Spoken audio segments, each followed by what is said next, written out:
Hello, everyone. I'll say good afternoon if you're on the East Coast of the United States. If you're not, then good morning and and good evening. My name is Howard. I'm an alcoholic, I have been. I was approached to come speak to this group a while back, and me and Patrick kind of went back and forth with a lot of different dates and everything, and we finally got this together. So I'm really grateful to be here today. I want to just share a little bit about me as I go, so you can kind of get some context of where I'm coming from. And I have some notes here, so do my best to read my own handwriting. I've been sober since January 14th, 1989. I was about 21 and a half years old, and I'm now 57 and a half years old, and that's 35 years of my life. So that's the good news that I've been sober for 35 years. The bad news is my disease isn't that impressed. What I have discovered is that almost every careless, foolish, self-centered thing I did was pretty much in sobriety. So while it's great to have all that recovery, sometimes I got to remind myself, it's like, yeah, you're doing all this nonsense in sobriety. This is not because you were drinking or not because you were using or something like that. So I'm kind of this is one of the reasons that when emotional sobriety came across my path, I was so hooked into it because this is what it's about, right? And so this is over half my life I've been doing this. I have been I was sober through every job I got fired. I was sober through my first marriage and the subsequent divorce, and I've been sober in my second marriage, and I was sober when I declared bankruptcy, and I was sober, all these things. I was sober when my dad died, so life had a lot of plans for me, and some of them I agreed with, and some of them I didn't. So I'm going to also start this by reading a list of characteristics that some of you may be familiar with. Susie, I put this in the chat, so I don't know if you can cut and paste that in the chat for everyone who cares to kind of follow along. So I'm gonna start reading these characteristics. Okay. So the first one is very self-centered. Next one is just beginning a sense of. I lost it. Just beginning a sense of personal identity and belongings. Possessive. Often negative. Often frustrated. No ability to choose between alternatives. Enjoys physical affection. Resistive to change. Becoming independent. And more responsive to humor and distraction than discipline or reason. So this list may sound very familiar to many of you. I want to tell you where I discovered this list of characteristics. It was at the workplace. I was sitting at lunch, a bunch of people, and one lady, her name was Stacy, and Stacy was about to have a baby. And Stacy had this, had this printout of stuff, to know, when you're gonna be a new mom. And the list I just read to you were characteristics of emotional development for a child between the ages of 2 and 5 years old. And when I read that, I was like, wow, I've been sober about 10 years and I have the emotional development of a child between the ages of 2 and 5 years old. And I said, this is not a great plan. This is not the way I want to live my life. And not only did I recognize all these things these characteristics, I realized that I bet everybody else recognized that I had the emotional development of a child between the ages of 2 and 5. So, here I am, starting off, a new phase in my recovery, like with a whole new idea of about where the inventory has to begin, right? So, this is as I've stayed sober all these years, I've kind of started to see some of the things that have really caused me a lot of pain, a lot of discomfort. I when I got sober, I was young, I was in college, and uh, you know, I it, it, what I found I was doing was kind of in this place of really feeling a lack of connection. I had this, I was like an umbilical cord, hanging out, and just, I would just plug into anything that made me feel good. And when the drugs and alcohol were over, then it would be TV, or it would be people, it would be relationships, it would be sex, it would be whatever it was. And, I just realized I had such a lack of connection, early on. And, I was just desperate to connect. Right. So in that, I had this, how do I want to put this? So because I was desperate, and not really logical, not really centered or balanced, I would connect with people who created this, what we call it, this codependent relationship, right? And it went well with my family system. So because in my family system, we grew up with a few forms of expression. One of them was rage. Another one was silence, and another one was sarcasm. So these were the three basic forms of expression in my household, and they were vegetables basically, and they were served with every meal, and you would finish them, and so that was the early stages of where I learned how to connect with people, was with silence, rage, and sarcasm, because that meant love, right? That meant you were part of a family. So a lot of my relationships were void of generosity and kindness, giving and compassion and understanding. It was all, you know, it was all just negativity, and I became a very negative person. I was one of those people who thought that sarcasm and pessimism were wisdom, instead of teachable moments and generosity and things that we learn today in emotional sobriety are ways of learning. And I would find people who would feed these characteristics, and and so it was a tough life, even in sobriety. I mean, the characteristics I read, I mean, I didn't realize over the years, how often I had to have my way. And if I didn't have my way, man, I would pout, or I would make inappropriate jokes. I would do all sorts of things to make myself feel better, all the while making the people around me uncomfortable. And and that's probably the biggest lesson I've learned in my sobriety is, all these little coping mechanisms I had growing up were kept me alive, really kept me safe, sane, sober. But they destroyed my relationships, you know. Um, so it's been an interesting road. And when it was about 10 years sober, I was in Baltimore, Maryland area, and I had a sponsor, and I was married for a couple of years. And me and my wife had this. My first wife at the time had this incredibly important fight over how to load a dishwasher. Um, and I don't know how long it lasted, but I was so frustrated, and I went to call my sponsor afterwards. We kind of went to our corners to lick our wounds, I guess. And when I called him up, I said I need to talk to you. He said, well, what's the matter? And I explained how we fought how to load a dishwasher, and he said, I see. All right, well, hang on a second. So this is now back in like 95 or 96. So there's no like internet to find a meeting. So I hear him, like, he says, let me get the meeting book. And I hear him thumbing through it. I hear the pages going back and forth. And he says, oh, good. I found a meeting. It's close to your house. It's an Al-Anon meeting. And I said, oh, good. So she can go to an Al-Anon meeting. He says, no, no, no. This is for you. I said, why me? He said, well, let's factor out for a moment that you have alcoholics who are friends and family in your life. Is that fair to say? I said, yes. He says, okay.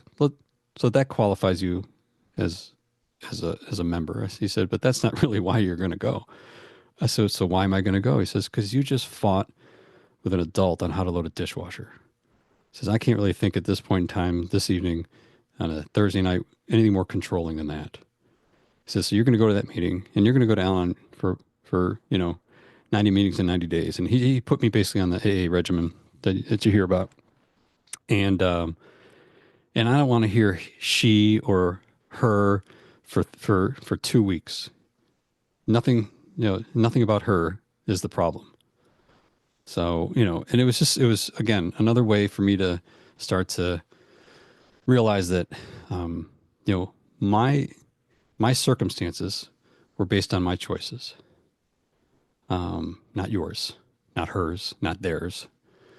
And, cause like I said, my family system, um, the people who were supposed to love me and take care of me hurt me. And, hurt me so bad that I decided to spend most of my recovery punishing them in one way or another. And through a lot of passive aggressive language and remarks and behavior, um, and I'll say this, you know, I, I I thought the statute of limitations ran out on blaming your parents when you turned about 30 years old, because that's when it ran out for me. And it turns out it's actually about 55 years old. I didn't realize a couple of years ago there was something that I've been going through with my mom, this dance back and forth, where I just refused to forgive her.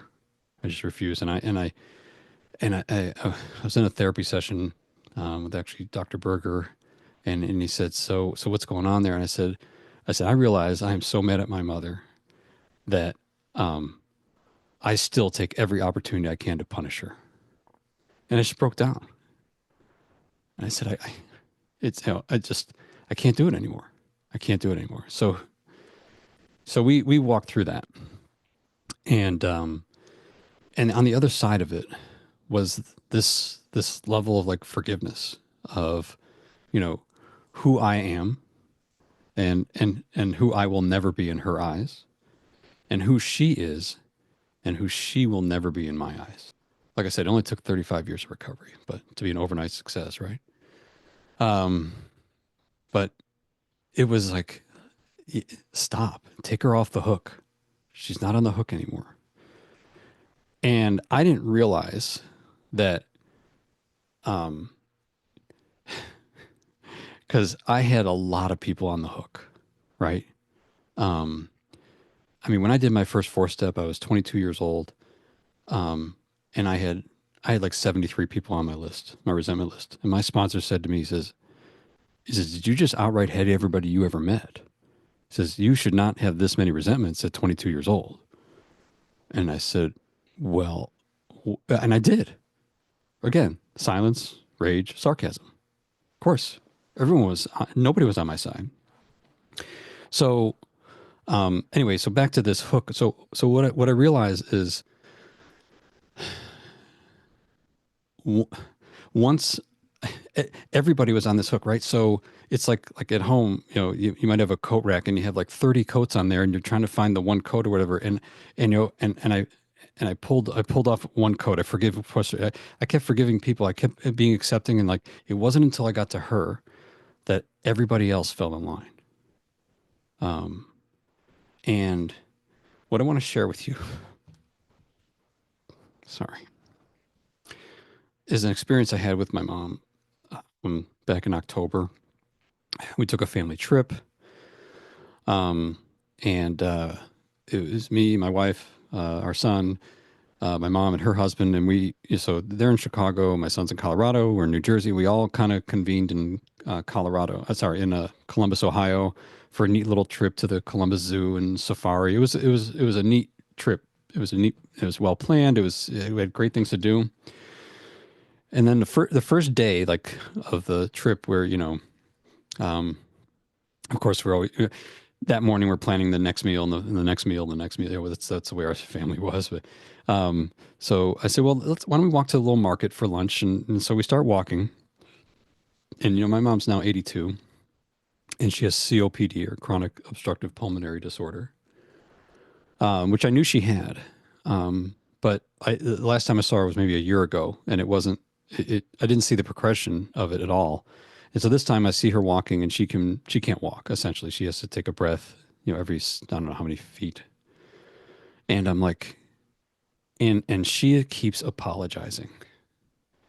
And I just, Mom, I love you. I said, you do not have to apologize for this. She's like, I know, but she feels like she's a burden. And, you know, in the past, I would have responded with sarcasm, saying, yeah, well, you've always been a burden, but, we get used to it. Ha ha ha ha. And I'm like, it's not funny anymore. And so I kind of said, I said, Mom, I love you and you're not a burden. You're not well.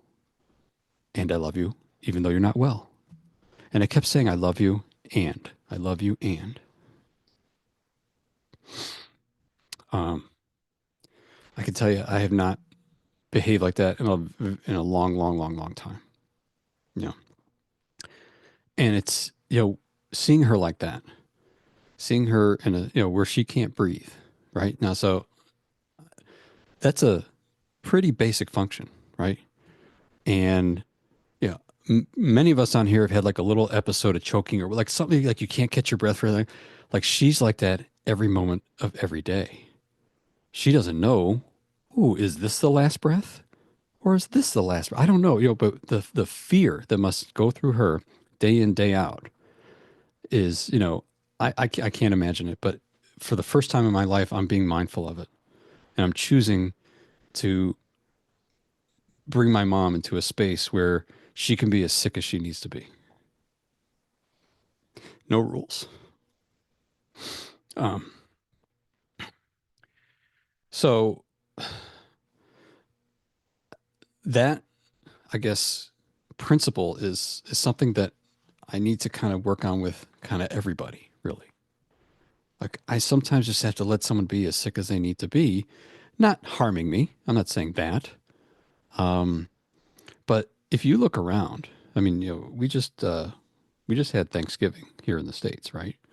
Um, a time of, a friend of mine calls it hurricane season. Thanksgiving, Christmas, New Year's, Hanukkah, whatever you celebrate, like it's bananas. And most of the people I know in recovery have had this idea, mostly from a Hollywood movie or something. I don't know of what Thanksgiving's supposed to look like. And I don't know anybody who has, you know, that Thanksgiving. It's filled with like, what are we going to talk about? And you know, well, oh, remember this and remember that, and everybody's got these old wounds, and they got these GPS pins of pain, and look, I was a guy, and I'm going to get you before you get me, at dinner.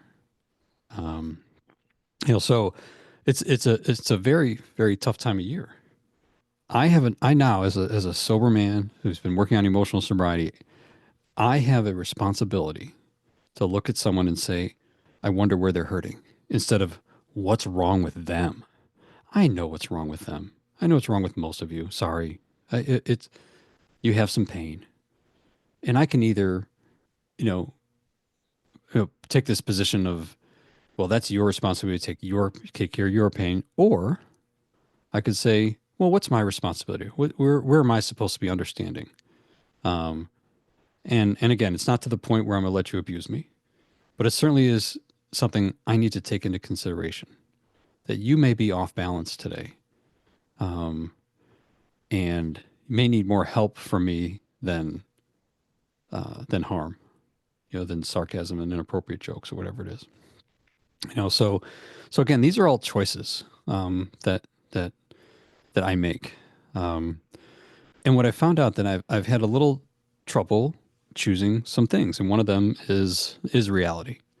And again, back to my mom for a moment. The reality is that she's getting sicker, and perhaps the next time I see her, she may have an oxygen hooked up to tube, so walking around with the portable oxygen.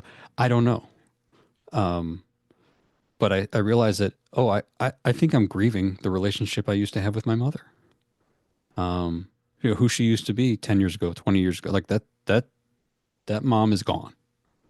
And now I have this mom who, when I talk to her, if I call her up on a Tuesday and we talk a little bit, we catch up a little bit, and then I call the following Tuesday, I'm going to hear the same exact story. Not much has changed for mom, you know. Um, Not much has really changed for me either, but it's good, and that's okay. It's like, oh, we have nothing to talk about. So, So what? You know, I mean, I know with, now that I have a son, he's 28, and he might think he has, we have nothing to talk about, but I don't care. I just want to hear it. I just want to hear his voice. I don't care. So, it's that idea that instead of, there's this concept, right? You only live once, right? YOLO. And many years ago, I was talking to, I teach high school, and I was talking to one of my students, and I said, and they said YOLO, and I said, what about Tolo? And they said, Tolo, what's Tolo? I said, you never heard of Tolo? I said, no. I said, oh, it's they only live once. And they're like, what does that mean? I said, well, what if you knew it was someone's last day on earth? They didn't know, but you knew. How would you treat them? Right? Because they only live once. And they were like, well, I guess I'd be a little nicer. Right. Right. I guess you'd be a little more understanding because they're on their way out and they don't. And this is the last conversation you're going to have with them. Uh, you know that, but they don't. And you can't let them know that either. So these little concepts of, you know, Howard has to have his way. Howard, it's got to be Howard's rules. Howard's this and Howard's that. It's like, man, it just gets exhausting at this point. Um, so um, I want to talk a little bit. Hang on, let's see how much time I got here. It started. Oh, I got a few more minutes. So one of the things I want to mention to you is a couple of experiences I've had recently. So one of them is I went on a fishing trip, and it was middle of November. A guy in AA asked me, and he said, there's like five or six of us going and everything, and I'd never been on I always wanted to go and on a fishing. I told my wife this and everything, and so we went on this trip, and and from the get go, it was just one of these like, oh, I didn't realize we had to do this for the fishing trip or that. So the first one was, he says, his name's Dennis. Dennis says, tell you what, yeah, so we're going to meet at the clubhouse at 4:30 in the morning. And I said, oh, okay. He says, yeah, we have to be there because the boat takes off at 6:30, whether you're on it or not. And all these, I'm like, okay, great. And so if that's 4:30, that means I have to get up, earlier than fourth. Yeah. So I started doing a little back planning and all that stuff. And okay, good. So, and he says, oh, and you might want to get some rain gear. You might want to get some stuff. And he says, it's going to be a little cold. It could be a little wet. I said, okay. So I got what I thought was sufficient gear and everything. So, we're at the clubhouse, and everyone goes into Dennis's car, and we're all driving down there. And so, and I really had no expectations. I just, this is, I mean, it was almost like a documentary of the Jew goes fishing. I mean, so it's just like, it was it was in my mind. I'm like I said, just in this documentary, seeing what's going on, right? So we get to the boat, and they do everything for you. They bait the hook. They, if you catch a fish, they pull it on the boat. And so it was really kind of cool. And then it got cold. And there's an old saying, there's no such thing as bad weather, it's bad gear, right? So I'll say adequate gear when I looked at everybody else. So like they have done this before. They had what they needed to get this thing done. So when the boat was moving real fast, so let's say 40, 50 miles an hour, it's like a wind chill, because it's 45 degrees outside and you got a 50-degree wind chill. It was quite uncomfortable. And there were times when I'm standing there and my body, my legs actually start to shake uncontrollably. And I'm like, oh no, I'm going to collapse in front of all these AA guys. Like they're really going to know I don't know what I'm doing, right?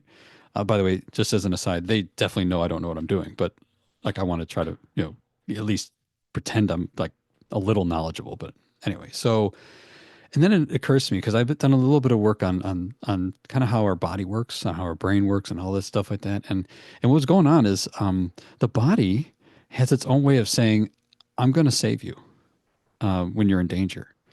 One thing is we have this lizard brain, right? We have fight, flight, fawn, freeze, whatever, and then we have physiological systems. So that when my body's getting cold, well, the body's going to take blood from the legs and bring it towards the center of the body. And when it started happening, I at first I was like, Don't give in to the lizard brain. You're not going to die. You're not going to die, you know? And I was like, this is your body's just trying to, you know, um, it's called homeostasis. Your body is doing what it's supposed to be doing. There's actually nothing wrong with you. Uh, and so it didn't last very long. But I want to say like the psychology of like what I could have done, the way I could have reacted, and like really trying to, I can keep it together, right? So, so that was one piece, and then there was one other piece where I mean we were kind of talking about expectations, and so there was six passengers and two crewmen, right? And so the law or the whatever the regulations say you can get one fish, so many inches per person on the boat. So it's so that's eight of them, right? So we're fishing, and some got to be thrown back, so we go forth and everything. So we are, as the day goes on, one of the first mate, we'll call him Nick because that was his name. Nick says, "Well, everybody, that's fish number eight. We're good." He closes the container and everything, and so my mind goes to this place of like, "Oh, good, we're going back in," because it's like, "Oh, I get to warm up and everything," and so the boat goes, the motor goes, and then it slows down, and we are not at the dock. We are in the middle of the bay, the Raritan Bay, and like, okay, and the captain says, "Okay, guys, drop them," and there's six of us, so five people start fishing, and one guy is like, "I thought we were done. We got eight fish. We're done." It's like, no, no, no. This is not a keeping fish trip. This is a fishing trip. And they continued to fish because they paid for how many hours of fishing. And I'm just sitting there like, wow, you're not done. And if somebody could see my face smiling right now, I just smiled to myself. I said, "Oh my God, this is awesome." When I say awesome, like in the sense of like your expectations have finally completely like you are so out of control with them that it's like, sorry, we're still fishing. And when I say fishing, I mean they're catching them and throwing them back. They're not keeping them. I'm like, what's the point of this? They're like, well, for them, that's the point, right? So, so that was a really neat experience, and I got 4 pounds of sea bass in the freezer now and everything. So it was wonderful. The other thing I wanted to share before I wrap it up here, just give me a couple more minutes. I want to talk about the relationship I have with my wife. Cheryl and I we met in 2007, in October 2007. And in January 2007, my dad passed away, um, which was probably the most devastating thing in my recovery, where I was supposed to drink and I'm not supposed to be here right now. I promised myself if that would be the one reason I drank, again, was because my dad died. Well, it didn't happen. Thank God. However, he's still gone. I'm sometimes still sad. Um, but in that year when I lost my dad, this woman came into my life. And and it it it it was probably spiritually the perfect replacement of when I lost my dad. So yeah, I met her. Her son was 11 years old, um, and from a previous marriage, and we warmed up enough to each other to say, yeah, let's keep this thing going. Let's get married. That means I was going to be kind of a stepfather or father somewhat overnight, um, and and then and then and a husband too. And you know, realizing that the skills I acquired over the years in sobriety, some of them were good enough to be a a husband, and some of them I still lacked. You know, and one of the things that I've discovered in our relationship with my wife is we've had these seasons of our marriage. In other words, I was saying the other week that it's like it's our third or fourth marriage. Like it's just like where we started. Those two people I don't think could stay married. I think they if they didn't grow, they couldn't stay married. And so we've grown and grown and grown. And one of the principles we have started to, or I was just commenting to her today, is something that we arrive at very quickly is that we are on the same side. Um, you know, when there's disagreements about something, the disagreement isn't about what we should be doing. It's more like about the timing. So, for instance, if I said to her, "Oh, I want to go to the Goodwill store and drop off all the stuff or whatever," and in her mind, she's like, I don't want to go anywhere today. And like, why are we doing that? You know, like, and she gets a little maybe defensive. But the first thing she says is, oh, did you want to do it today? I said, no. It's something we should do, you know, the next, whatever. Oh, and then, you know, she exhales and is like, okay, yeah, let's do it. But what could happen is not allowing space for that. Like, oh, how do we get on the same side in this? You know, I could just tell that a little disagreement, right? So, you know, that piece alone has been something to where, again, I have really opened my mind up to this space of like, I wonder what she's thinking. You know, so sometimes we even have this little exercise where I say, sweetheart, you know, it's like a Saturday, it's unplanned time. I said, can you paint me a picture of what you see today as? And she says, oh, well, today I'm going to do this. I'm going to do the dog. And then I'd like to do this with you. And I like, so this way, instead of, um, like just kind of going in with my own expectations, well, why don't I find out what hers were first? Right. Um, and it turns out we both want the same things. We just, oh, she wants to do this like this and I'm going to do it like, oh, okay, great, great. You know, so um you know, and we've been doing that more and more and more. And again, we're going to enter another season of our life. We're planning for retirement. And you know, we've been very fortunate financially where we can do that sooner than most. We won't have to work for very much longer if we don't want to. We can still maintain a lifestyle. And we were talking about, well, what kind of house do you want? And you know, for a guy like me, I've never actually. I was always in apartments, and we now live in a townhome, which you know, it was hers, and I've never actually bought a house. And I'm like, oh my gosh, this would be so cool. We could just, you know, and there's some things she wants, some things I want, and it's like, yeah, we're gonna worry about. We're gonna have a house, you know, and you know, I think we both want like a yard for the dogs to run, or all this stuff, and I'm like, and it's so nice to be again on the same page, you know, with the same goals and the same, you know, and I don't have that with you know, everybody. There's some people that I'm on the opposite side of things, but I'm not married to them, so I don't necessarily have to adjust, you know, so accordingly. But I can listen. I can say, okay, you know, I think we have a different way of seeing this. How can we work together on this?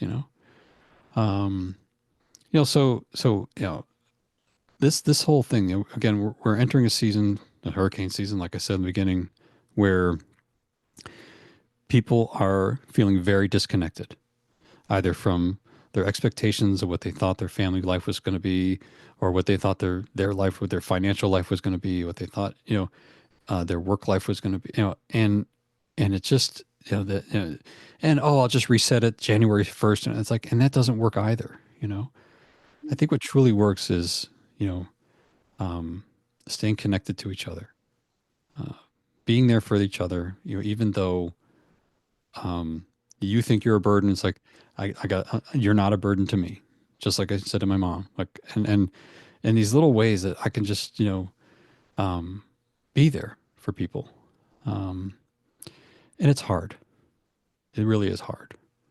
That's the other piece when someone says, oh, it's so hard to go to, it's so hard. I said, well, you know, living a life of, addiction and loneliness and negativity is also hard. So pick one. That's all I can tell you. So thank you for letting me share. This was a really nice experience.